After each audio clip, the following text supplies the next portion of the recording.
আমরা এসেছি ভোলার কালীবাড়ি রোডে। এখানে আপনারা পিছনে যে জায়গাটা দেখছেন, এখানে একটা বহুতল ভবন হবে। আমরা টিম নির্মাণ থেকে এসেছি সয়েল টেস্টের কাজে। অ্যাজ আর্কিটেক্ট হিসেবে আমি প্রত্যেকটা সাইটই ভিজিট করার চেষ্টা করি। আর আমাদের সাথে আছে ইঞ্জিনিয়ার সেতু, তিনি পুরো সাইটটি যতক্ষণ কাজ চলবে উনি মনিটরিং করবেন, যাতে যারা ওয়ার্কার আছেন, শ্রমিক ভাইরা আছেন, তারা যাতে কোনো প্রকার ত্রুটি বিচ্যুতি না করেন বা কাজে ফাঁকি না দেন। আমাদের এই কাজটি মূলত সিঙ্গাপুর প্রবাসী ভাই আমাদের সাথে যোগাযোগ করেছেন, আমার রিলেটিভ। তো আমরা তাকে আশ্বস্ত করেছি যাতে কাজটা প্রপারলি হয়। সেজন্য আমি সহ আমাদের টিম নির্মাণ টেকের বেশ কয়েকজন প্রতিনিধি আমরা এখানে উপস্থিত থাকব ফর দিস রিজন, যাতে কাজের কোয়ালিটি এনশিওর করা যায়।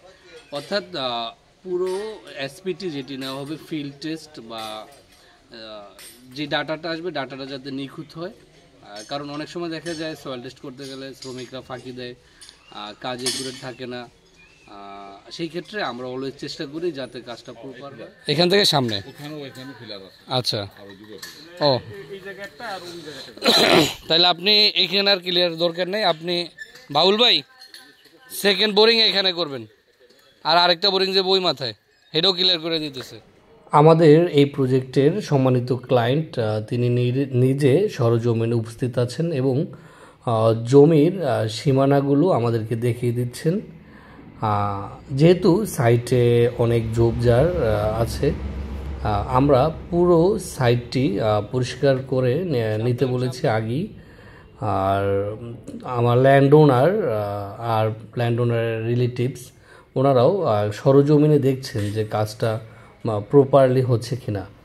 আপনারা যারা বাড়ি নির্মাণ করবেন, ভবন নির্মাণ করবেন, আপনারা যখন সয়েল টেস্টের কাজ চলমান থাকে, চলবে, অন্তত যদি নিজে থাকতে না পারেন চেষ্টা করবেন আপনার বিশ্বস্ত কাউকে সাইটে উপস্থিত রাখার জন্য।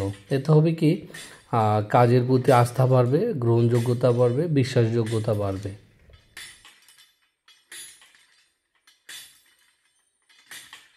আউট করেন।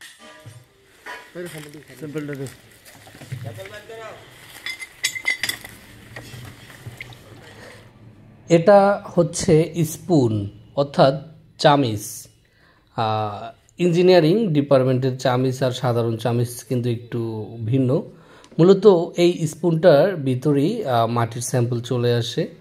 এই যে এখান থেকে আমরা স্যাম্পলগুলা কালেক্ট করে পলিতে রাখবো। এগুলোই মূলত আমরা ল্যাব টেস্টের জন্য পাঠিয়ে দিব। প্রতি 5 ফিট অন্তর অন্তর এই স্যাম্পলগুলো কালেক্ট করা হচ্ছে, কেননা আমাদের যেই ডাটাগুলো নেওয়া হচ্ছে আমরা 5 ফিট অন্তর অন্তর নেই। অনেক ক্ষেত্রেই দেখা যায় শ্রমিকরা ফাঁকি দিতে চায়, 5 ফিট অন্তর অন্তর না নিয়ে 10 ফিটে নিতে চায়। সেই ক্ষেত্রে ডাটাটা টু বি অনেস্ট একুরেট আসে না। এই যে একদম বালি, এটা 50 ফিটের স্যাম্পল।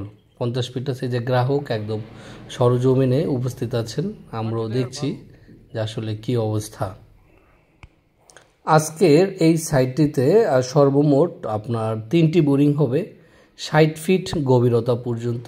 যেই প্রথম বোরিংটির ছিদ্র এখানে দেখতে পাচ্ছেন, বোরহোল। সয়েল টেস্টের ক্ষেত্রে আরেকটা গুরুত্বপূর্ণ বিষয় হচ্ছে কাজ শেষে এখানকার আর ওয়াটার লেভেল GWL অর্থাৎ গ্রাউন্ড ওয়াটার লেভেলটা চেক করতে হবে যে আসলে পানি কতটুকু গভীরতায় আছে, পানি উঠবে কি না কাজ চলাকালীন সময়ে। সেই ক্ষেত্রে ফাউন্ডেশনের ক্ষেত্রে কোনো ইঞ্জিনিয়ারের রিকমেন্ডেশন আছে কি না স্পেসিফিক, সেটা এই গ্রাউন্ড ওয়াটার লেভেল চেক করার মাধ্যমে জানা যায়। যাই হোক, আজকের এই কন্টেন্ট দীর্ঘায়িত করব না। একটা বিষয় খুব ভালো লেগেছে, সাইটটির সামনে রাস্তাটি অত্যন্ত নিরিবিলি, খুব শুনশান পরিবেশ, খুবই চমৎকার। এই যে এখানে হচ্ছে আমাদের ইঞ্জিনিয়ার সেতু। আর আরেকটা খুব ভালো লেগেছে, এই যে বাউন্ডারিটি করেছে গাছকে রেখে, এই বাউন্ডারি করেছে একটা নারিকেল গাছ। অনেক জায়গায় দেখি যে জমির সীমানা নির্ধারণ করতে গেলে গাছ কেটে ফেলে, কিন্তু চমৎকারভাবে গাছটি রেখেছে, এটা খুবই ভালো লেগেছে। সর্বোপরি যে কথাটি না বললে নয়, যে কোনো স্থাপনা বা ভবন নির্মাণের ক্ষেত্রে সয়েল টেস্ট অর্থাৎ মাটি পরীক্ষা করিয়ে কাজ করবেন। এতে সামগ্রিকভাবে আপনার ভবনটি হবে স্ট্রাকচারালি সেফ এবং অতিরিক্ত কোনো অর্থ ব্যয় হবে না। যখন ইঞ্জিনিয়ার সাহেবের কাছে মাটির বিষয়ে প্রপার ইনফরমেশন থাকবে, সেই ডাটার উপর বেস করে সঠিক ফাউন্ডেশন নির্ধারণ করবেন আপনার জন্য। এতে নির্মাণ ব্যয়ও সামগ্রিকভাবে অনেক অনেক কমে যাবে। ভালো থাকবেন। অন্য কোনো দিন অন্য কোনো সাইট থেকে আবার কথা হবে।